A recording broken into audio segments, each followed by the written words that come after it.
Meeting at the White House of the American Workforce Policy Advisory Board, sitting next to the Apple CEO, Tim Cook there. The discussion around the table with the likes of Tim Cook from Apple, Ginny Rometty of IBM, Marilyn Houston from Lockheed Martin, focused on the retraining of the workforce, a advisory board that the president's daughter, Ivanka Trump, has been heading up. And the president, in the few minutes that he spoke at the end, focusing his remarks for the most part on immigration and also on prison reform and relating those back to employment. But obviously, Melissa, a topic we talk about all the time, gives us a lot to talk about here today. Yeah, no, we want to bring our panel back in. We still have Jonathan, Hadley, and Todd with us. Hadley, let me start with you. I mean, you look at that room and you look at Tim Cook in the room, and he's someone who, you know, doesn't have a lot in common with the president philosophically. But to me, this almost reminds me of criminal justice reform, where if you could put politics aside, you could bring people together who have very sincere needs and can collaborate. I mean, this is a problem where we have all of these jobs open in this country, and we have a lot of people who need jobs, and we have the mismatch of skills. And companies have a big incentive to come forward and to provide the training and partner with local communities to make the investment, to get the talent.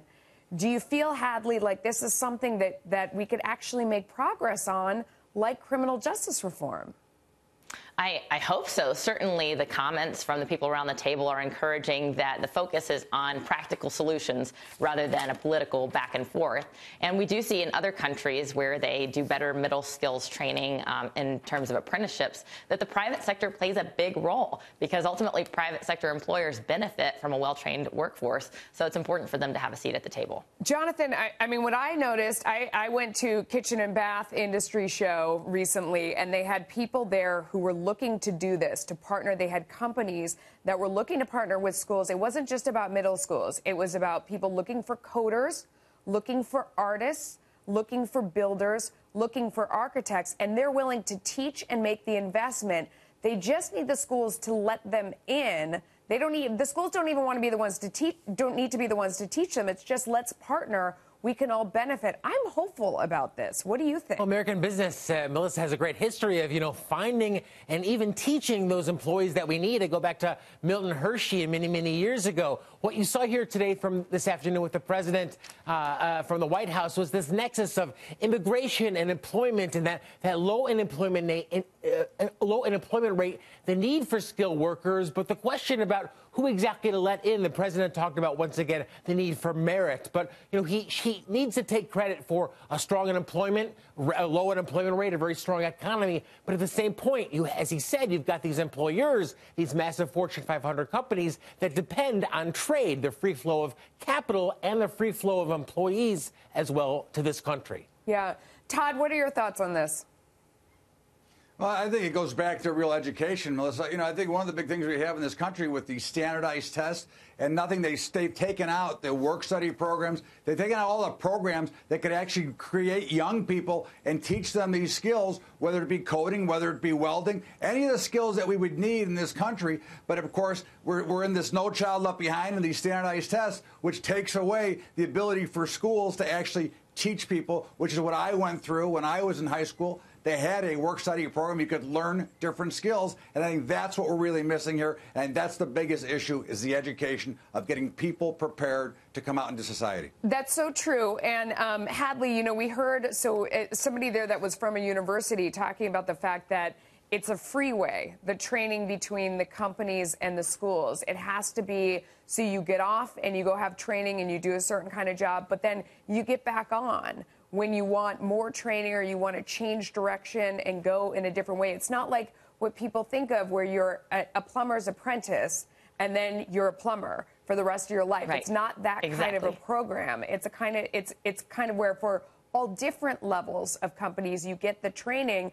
I mean, a lot of it has to do with putting the cost off on the companies rather than the taxpayer, because the companies are willing to make the investment. I've never had the experience where I've talked to a company and they haven't said, we are willing to do the training, pay for the training, like give us the people, because then it's an investment and we have those workers.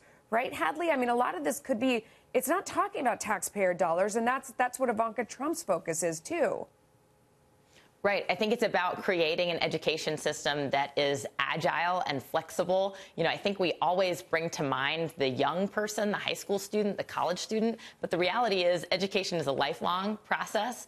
And because of, you know, developments that we can't always foresee, whether it's a technological advancement or whether it's changes in the global economy with jobs going overseas, American workers need to have those opportunities later in life to go back and retool so that, you know, as the Uberization of our economy and as the technological changes make certain jobs obsolete, or at least they change the nature of those jobs, that those American workers can continue to stay engaged and to make That's a a living. great point, Jonathan. I mean, what about that? What about making retraining easier and less terrifying? Well, I mean, right now, education writ large in this country, Melissa, is dominated by government. I think that's one of the reasons why you've seen, especially in the last number of decades, the cost of education go up and really the efficacy of that education go down. I think your point is straight on. Companies are very willing to make the investment in the employees if they know those employees are going to be able to stay and be accretive to their bottom line. So it does. One of the things that I'd be curious about is whether you guys think government has a role in kind of incentivizing that to happen, because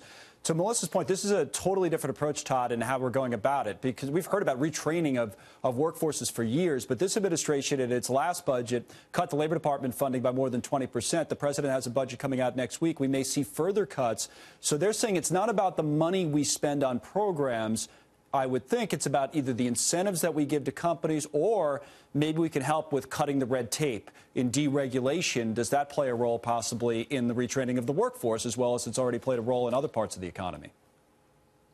Kyle, that certainly can make some changes. I mean, again, you know, I would like the government to stop by completely. Let private industry and the free markets take over the education. They will work it out, but obviously we have a lot of these onerous regulations and a lot of these things that go in that prevent me from spending to educate. You know, give me a big tax write-off for educating, for putting together a group of training for all of my employees. Take care of me and I'll take care of you and we can educate. But the more the government gets involved, the more they take money away from the system. And of course, it gets flushed down the toilet versus going to where it's supposed to be, so we can re-educate these employees and put them in the right job and the opportunity to be successful at whatever job it's going to be. Hadley, quick thought there on the role the government plays in all this.